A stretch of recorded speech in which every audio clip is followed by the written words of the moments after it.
Thank you, Mr. Agnew. 15 years, the institutions of the European Union have failed to come to a conclusion about the growing and the import of GM crops and produce. Failed. So what has this parliamentary committee done? They've turned down the opportunity to allow the sovereign governments of the member states to make these decisions for themselves. Surely you would agree that the sovereign elected governments of the 28 countries of the European Union are capable of making this decision, but apparently not. So you want to push this back again into the European Union institutions. What have those other two institutions done about this over the last 15 years? Well, the Commission has always been told, oh, you must have scientific evidence, you must test, you must test, you must test.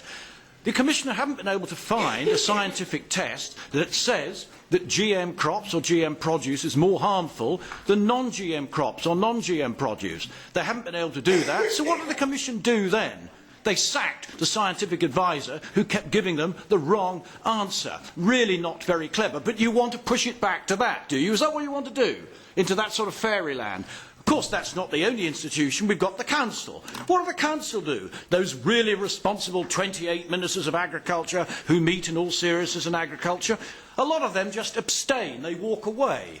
They don't deliver their responsibilities. And because so many of them abstain, nothing goes through. And the Commission are lumped with the ball again. 15 years is long enough not to make a decision. This should go back to the Member States, and I think my colleagues here should be ashamed of themselves for not allowing it to.